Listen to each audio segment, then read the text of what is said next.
வணக்கம்.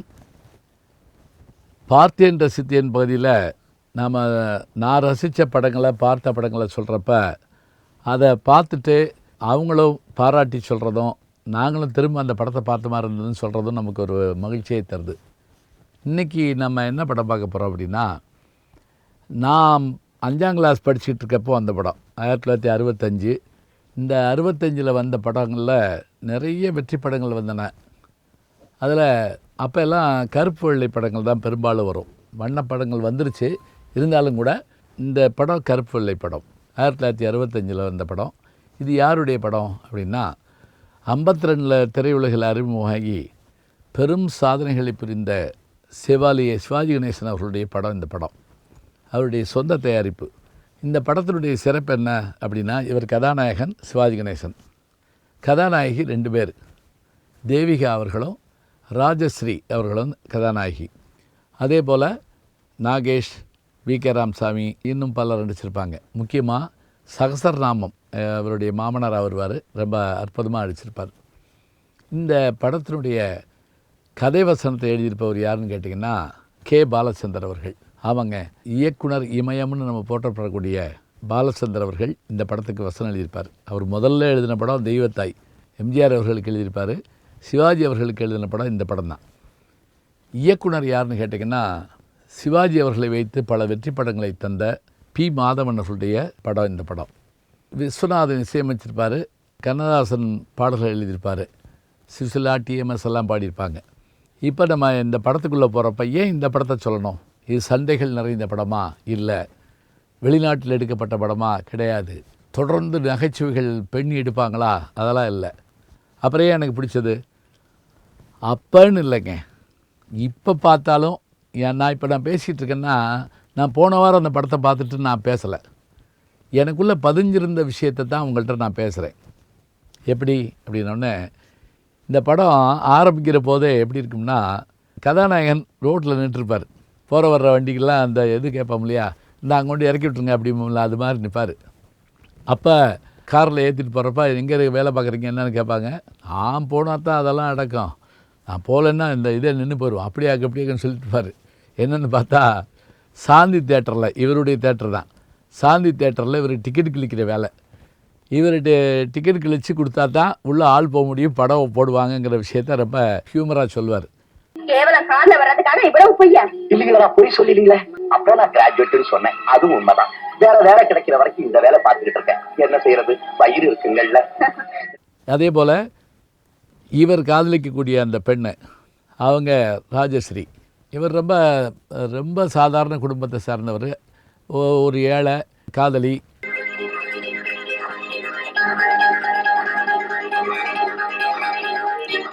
ஓ லிட்டில் ஃப்ளவர்னு ஒரு பாட்டு கூட ரொம்ப அற்புதமாக இருக்கும், 2 பேரும் பாடுற பாட்டு.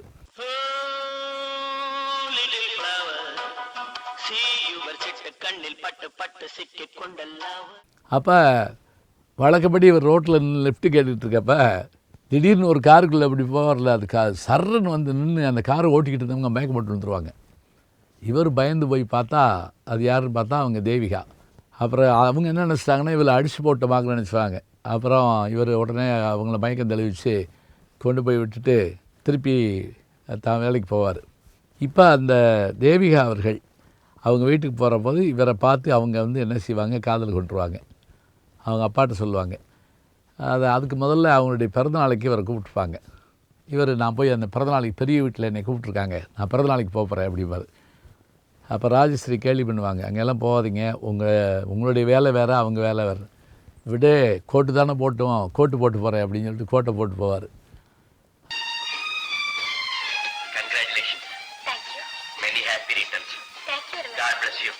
அதில் என்னென்னா, அங்கே ஏதோ ஒரு சின்ன தப்பு நடந்து போகும், ஏதோ ஒரு நகையை காணுங்கிறப்ப எல்லாரும் தேடுறப்ப இவரை பார்த்துட்டு ஏன் இவன் எடுத்துடக்கூடாது அப்படின்னு சொல்லிட்டு இவர் கோட்டை கழட்டுமாங்க. கழட்ட பயப்படுவார்.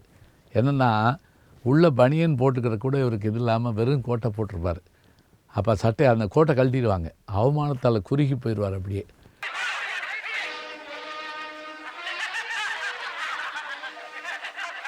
இதை பார்த்துட்டு ரொம்ப பதறின தேவிகா, என்ன இப்படி செஞ்சிட்டிங்களே அப்படின்னு அவங்க அப்பா எல்லாரையுமே அதை சொல்லிவிட்டு மன்னிக்கணும்னு கேட்பாங்க. இவர் அப்படியே வந்துடுவார்.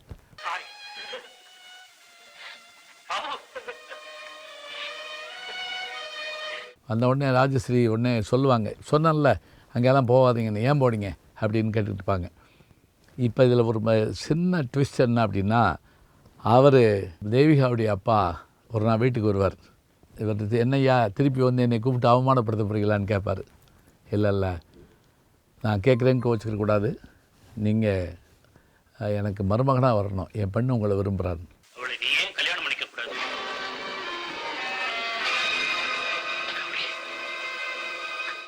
உடனே இவர் சொல்லுவார், அதெல்லாம் இல்லையா, நான் ஏற்கனவே காதலிச்சுக்கிட்டு இருக்கேன் விடுங்கம்பார். இவர் அப்போ தான் ஒரு உண்மையை சொல்லுவார், என் பெண்ணுக்கு வந்து வயிற்றில் கேன்சர் இருக்குது, கொஞ்ச நாளில் இறந்து போகிறா, இறந்து போகிறதுக்குள்ளே என் பெண்ணு மகிழ்ச்சியாக இருந்தான்னா நல்லா இருக்குமா இல்லையா. இதை கேட்டுட்டு இவர் என்ன பண்ணுறதுன்னு தெரியாமல் திகைச்சு நிற்பார். அப்போ அவங்க காதலிட்டையும் எடுத்து சொல்லுவார், நான் படத்துக்காக போகிறேன்னு நினைக்காத, அவள் ஒத்துக்கிற மாட்டான், அந்த காதலி யார் ராஜஸ்ரீ ஒத்துக்கிற மாட்டாங்க, ஒத்துக்கிறாமல் அவரை விட்டு விலகி போயிடுவாங்க. என்னை விட அவ பணக்காரி, அந்த உண்மை தானே? பெரிய மில்கோனரோட ஒரே மகன், அந்த உண்மை தானே? இப்போ இவர் ஒரு உயிரை காப்பாற்றுறதுக்காக ஒத்துக்கிடுவார். இதில் ஒரு ஆச்சரியம் என்னென்னா, தனக்கு அந்த நோய் இருக்குங்கிறது அந்த கதாநாயகிக்கு தெரியாது. திருமணம் நடக்கும், கல்யாணம் ஆன உடனே, கல்யாணம் ஆன பிறகு இவங்களுடைய வாழ்க்கையை மகிழ்ச்சியாக வச்சுக்கிறதுக்கு அவர் எவ்வளோ முயற்சி பண்ணுற போதும் ஒவ்வொரு முறையும் அதிர்ச்சியில் என்ன ஆகும்னா, அடிக்கடி வழி வர்றது ஒரு பக்கம், ஒரு கடிதம் வந்துக்கிட்டே இருக்குது, மர்ம கடிதம். அது யார்? அந்த பழைய காதலி எழுதுகிற கடிதம். அந்த கடிதம் யாருன்னா, அதை அவங்க எல்லா இடத்துலையும் இவரை காயப்படுத்திக்கிட்டே இருப்பாங்க, பழி வாங்குற மாதிரி. மகிழோடு தேர்நிலவு நடக்கட்டும், மனசாட்சியை பற்றி கவலை வேண்டாம், அனுப்பியது யாரும். அப்போ ஒரு தடவை கொடைக்கானல் போவாங்க. அப்படி அந்த கொடைக்கானல் போகிற போது அங்கேயும் அவங்க வந்துடுவாங்க, அந்த பழைய காதலி. வந்ததோடு மட்டுமில்லை, இவங்க மாதிரியே ட்ரெஸ் பண்ணிட்டு வேறு நின்று அவர் அதிர்ச்சியில் ஆழ்த்துவாங்க. உங்க பேர் என்னங்க? உங்களுக்கு தெரியாதா? எனக்கு எப்படி தெரியும்? அப்போ தான் ரொம்ப அற்புதமாக ஓஹோஹோ ஓடும் மேகங்களேன்னு ஒரு பாட்டு இருக்கும். இந்த பாட்டு மாதிரி நீங்கள் ஒரு இனிமையான பாட்டை கேட்க முடியாதுங்க.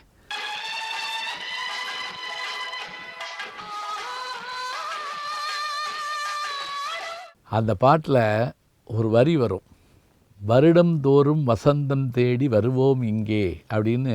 அவங்க சந்தோஷமாக பாடிக்கிட்டு இருக்கப்ப சிவாஜி முகத்தை காட்டுவாங்க. அடுத்த வருஷம் இவங்க இருப்பாங்களா அப்படின்னு தெரியாத அளவுக்கு அவருடைய முகம் ஒரு நிமிஷம் வாடி திரும்ப சரியாகும். அப்புறம் அவங்க கேட்டே இருப்பாங்க, என்ன இப்படி இருக்குது அப்படின்ட்டு. அப்போ ராஜஸ்ரீயும் இவங்களும் சந்திச்சிருவாங்க. சந்தித்த போது கூட அவங்களுக்கு இந்த உண்மை இதாக தெரியாது, இவங்க தான் இவருடைய மனைவின்னு தெரியாது. ஊருக்கு வந்துடுவாங்க.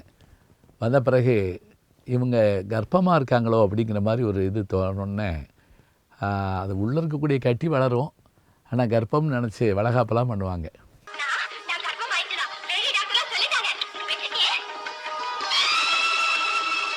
வளகாப்பு பண்ணுறதோடு மட்டும் இல்லை, சொல்லடா வாய் திறந்து அம்மா என்று அப்படின்னு அந்த ஒரு பாட்டை இவங்க பாடுறதும் அழகாக இருக்கும்.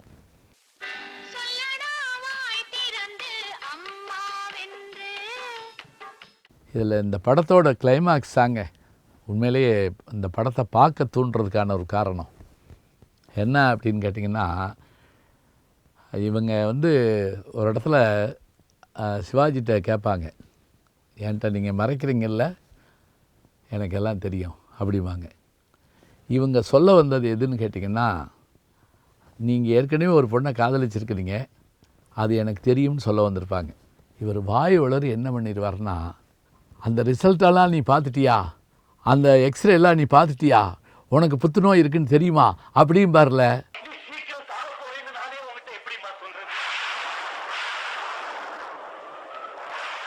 புத்துநோயா எனக்கா அப்படின்னு அவங்க கேட்ட உடனே, அப்படியே அதிர்ச்சியில் உறைஞ்சு போவாருங்க. ஐயோ வாய் தவறி சொல்லிவிட்டோமே அப்படின்ட்டு.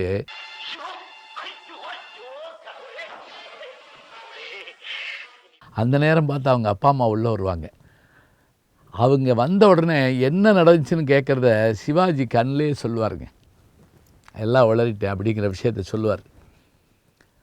சொல்லி முடித்த உடனே அவங்களும் தெரிஞ்சுக்கிடுவாங்க. இப்போ கொஞ்சம் கொஞ்சமாக இவங்க உண்மை தெரிஞ்சுக்கிட்ட பிறகு பிரிய போகிறோங்கிற அந்த ஒரு வேதனையும், அதே போல் தனக்கு இந்த கொடுமையான நோய் இருக்குது அப்படிங்கிறதையும் தெரிஞ்சுக்கிட்டு அவங்க படுற வேதனையும் கஷ்டமும் பார்த்திங்கன்னா, அதே அப்பா கடைசியில் அது அந்த கிளைமாக்ஸ் சொல்கிறதுக்கே கஷ்டமாக இருக்குது. நீங்கள் படம் வேணால் எடுத்து பாருங்கள், இப்படிலாம் பார்க்க முடியும். படம் முடிகிறப்ப திரும்ப சிவாஜி அதே ரோட்டில் நிற்பாருங்க. கேமரா லாங் ஷாட்டில் போகும், அவர் அப்படியே போகிற மாதிரி காட்டுவாங்க. இந்த படத்தோட பேரே நீலவானம்னு வச்சுருக்கப்ப நமக்கு எவ்வளோ ஒரு வியப்பாக இருக்குது பாருங்கள். கவிதை மாதிரி இருக்கும், வசனங்கள் அவ்வளோ அருமையாக இருக்கும், பாடல்கள் ரொம்ப அருமையாக இருக்கும். அதே போல் தேவிகாவினுடைய அப்பாவித்தனமான நடிப்பு, ராஜஸ்ரீனுடைய சற்றே வில்லத்தனமான நடிப்பு, எல்லாத்துக்கும் ஈடு கொடுத்து அந்த கதையை தூக்கி நிப்பாட்டக்கூடிய ஆற்றலோடு சிவாஜி கணேசன் அவருடைய வாழ்க்கையில், அவருடைய திரையுலக வாழ்க்கையில் இந்த படம் ஒரு அற்புதமான படங்க. நேரம் இருந்தால் எடுத்து பாருங்கள். என்னை கவர்ந்த படங்களில் இதுவும் ஒன்று. நீலவானம் பார்க்க தவறாதீர்கள். நல்ல செய்திகளை நாளும் சிந்திப்போம், நாளை சந்திப்போம். வணக்கம். அன்புக்குரிய யூடியூப் நேயர்களே, நீங்கள் இன்னும் என்னை நெருக்கமாக பின்தொடர வேண்டும் என்று சொன்னால் ட்விட்டர், இன்ஸ்டாகிராம், ஃபேஸ்புக் போன்ற சமூக வலைதளங்களில் பின்தொடர்ந்து வாருங்கள். நாம் முன்தொடர்ந்து செல்வோம்.